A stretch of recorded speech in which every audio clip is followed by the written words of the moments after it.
Have you ever noticed that no matter how much you walk, your legs don't feel as strong as they used to? You stay active, you stay disciplined, yet the stiffness still creeps in. The balance still feels a little shaky. So those small moments, standing up, stepping off a curb, turning too quickly, feel just a bit less certain than they did a few years ago. Here's the part almost no one realizes. You can walk thousands of steps a day and still lose the exact muscles that keep you steady and confident. Walking strengthens your heart, but it leaves out the deep stabilizing muscles that actually protect your joints, your balance, and your everyday mobility. And that's why so many people do more walking as they age, yet still experience that tiny wobble, that hesitation before stepping, or that surprising weakness when trying to rise faster than usual.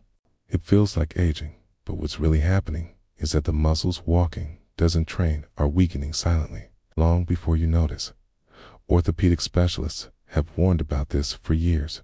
When these hidden muscles decline, walking can't save them, and no amount of steps will bring them back unless you target them directly.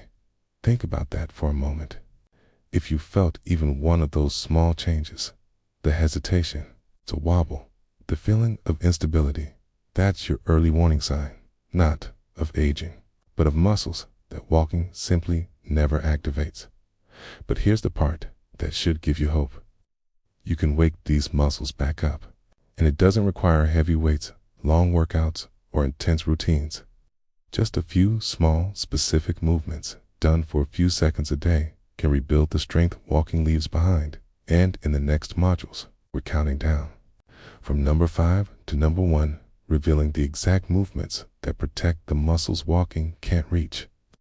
Starting with one of the most overlooked exercises of all. Most people don't lose balance because their legs are weak. They lose balance because the tiny reaction muscles in their feet and ankles stop firing. These are the muscles that save you when you slip, catch you when you wobble, and keep you steady on uneven ground. But here's the crazy part. Walking barely trains them at all. Your feet land the same way with every step, so the muscles responsible for quick reactions slowly fall asleep. That's why exercise number 5, the heel-toe line walk, is such a game changer. It looks simple, almost too gentle to matter, but it reactivates the exact muscles that keep you from falling. Think of it as flipping the switch back on in your body's built-in balance system. If you've ever turned a corner and felt your ankle catch for a second, or stepped onto uneven ground and felt your body tip before correcting itself, that correction comes from these reaction muscles. And when they weaken, your body stops responding instantly. That's when slips, stumbles, and close calls become more frequent. The power of this exercise isn't about strength or speed. It's about control, precision, reteaching your feet and ankles how to stabilize you again. As these muscles wake back up, something incredible happens. Every step feels more secure. The hesitation fades. Your body feels lighter, more stable, more trustworthy. And that's why this movement earns its place at number 5. It's the foundation, the place stability begins. But balance isn't just about the feet and ankles. It continues upward into the muscles that lift your legs, protect your hips, and support every step you take. And that's exactly where we're heading next. Most people don't realize this, but the muscles that lift your legs weaken faster than almost any other muscles in the lower body, even if you walk every day. Coney uses such a small range of motion in the hips that these crucial muscles slowly shut down. That's why steps get shorter, legs feel heavier, and lifting the knee even slightly starts feeling harder over time.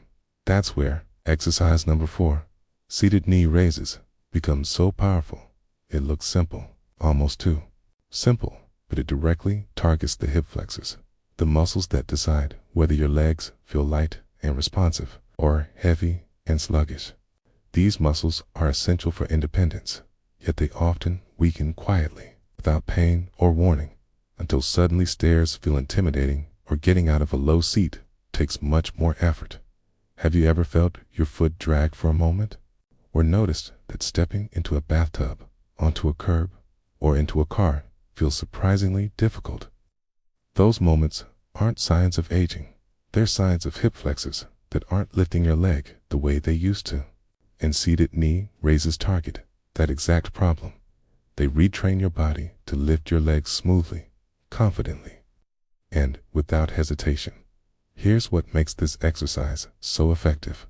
Walking doesn't lift your knee high enough to challenge these muscles. Standing doesn't train them. Daily activity doesn't activate them.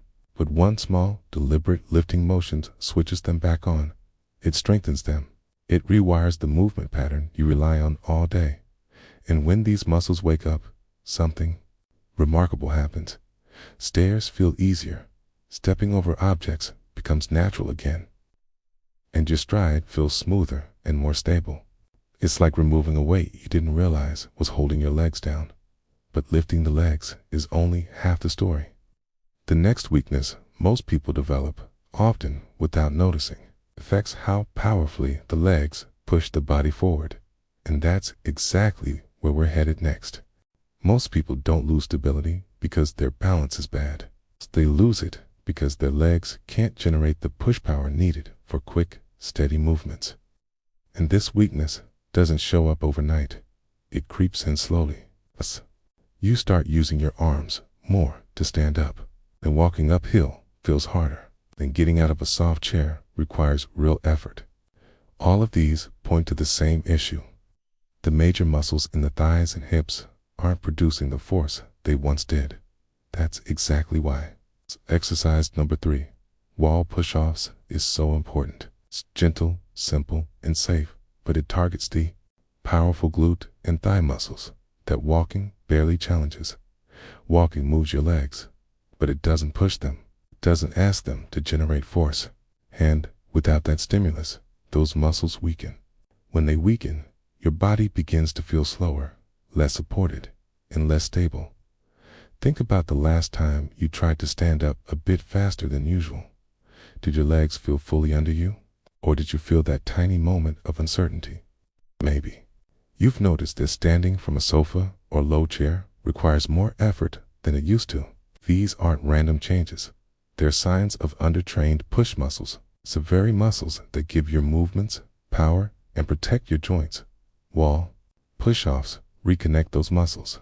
The gentle pressing motion teaches your legs how to push again, how to generate the strength needed for everyday actions like standing, stepping forward, turning, and changing direction quickly. As these muscles wake back up, your knees feel less pressure, your hips feel more supported, and your entire lower body feels stronger and more secure. And the best part?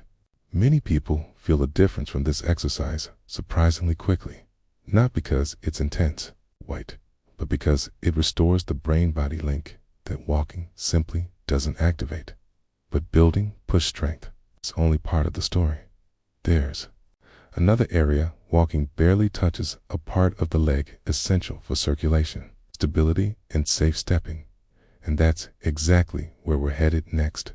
We've strengthened the muscles that lift your legs. We've strengthened the muscles that push your body forward. And now we're going even deeper to the most neglected area of the lower body, your ankles. And this matters more than TE. And this matters more than most people realize. Weakness doesn't always start in the hips or thighs, okay? In many cases, it starts at the very bottom, in the small, stabilizing muscles around the ankle joint. When these weaken, the entire leg becomes unsteady, like a tall building standing on a shaky base. The warning signs show up quietly. A foot that drags a little, catching your toe on low objects, ankles that feel stiff or slow in the morning. These aren't random inconveniences. They're early signals that the lower leg muscles aren't communicating quickly or cleanly with the brain. And here's the catch. Walking doesn't fix this. Walking uses momentum, not strength. The ankle joint barely moves enough to build real stability. That's why exercise number 2, ankle pump and flex, is so important. It targets the exact muscles responsible for foot lift, step control, circulation, and the tiny micro adjustments that keep you balanced with every step you take. Think about this. When someone slips or missteps, the body has a split second to react. And what part of the body responds first? The ankles. If they fire quickly and strongly, you recover your balance. If they don't, that's when falls and injuries happen. The good news? These muscles reactivate incredibly fast once you train them properly. The ankle pump and flex restores what I call reflex strength, the quick, automatic movement your body relies on when walking on uneven ground, stepping off curbs, or turning suddenly. And this exercise delivers a second major benefit. It boosts circulation in the lower legs. Poor blood flow can cause swelling, heaviness, numbness, or that tired, achy feeling after sitting. This exercise works like a gentle pump that sends fresh blood upward and brings new energy back down. Many people feel their legs warming, loosening, or feeling noticeably lighter within the very first set. But here's the most exciting part. Once the ankles get stronger, the knees and hips instantly feel more supported. It's like strengthening the foundation of a building. Everything above becomes more stable, and now we're heading into the final exercise, one that surprises almost everyone because it strengthens an area no one expects, yet it has a direct impact on how safe, steady, and confident every movement feels. We've reached the final exercise, the one that surprises almost every senior I work with. Not because it's difficult, not because it's unusual, okay? But because it has nothing to do with the legs directly. Yet, it improves walking, balance, stability, and fall prevention more than almost any leg exercise ever could. Let me ask you something, and be completely honest. Do you feel a slight wobble when you stand still? Do quick turns sometimes throw you off balance? Do your legs feel like they're working hard, yet your body still doesn't feel fully steady? If you answered yes to even one of these, the issue may not be your knees, your hips, even your ankles. The hidden problem might actually be your core. And here's the twist. Walking does almost nothing to strengthen the deep core muscles that stabilize your spine and keep your torso upright. After age 65, these muscles weaken quietly without obvious warning. But the consequences are impossible to ignore. Shorter steps, weaker balance, hunched posture, and that frustrating feeling of slowing down. That's why exercise number 1, the core chair hold, is such a breakthrough. This movement activates the deep abdominal wall, the inner corset that supports your spine and gives your legs something solid to push from. When this muscle group wakes back up, something remarkable happens. Your legs instantly feel stronger. Your steps feel more controlled. Your posture lifts naturally. Your entire body feels more coordinated, almost as if it's moving as one unit again. Here's a simple way to think about it. Your legs are the engine, but your core is the stabilizer. The stabilizer is weak.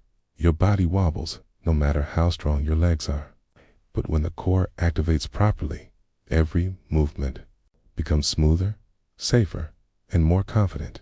And the best part? Most seniors feel the difference fast, sometimes within just a few sessions. Some report standing taller. Others say turning feels smoother. Many stop gripping handrails with that old white knuckle tension. This is exactly why physical therapists and orthopedic specialists emphasize core activation in older adults. A strong core isn't just about fitness, it's the control center for almost every lower body movement you make. So let's finish strong. It's time to build the stability that supports every step, every turn, and every movement you make throughout your day.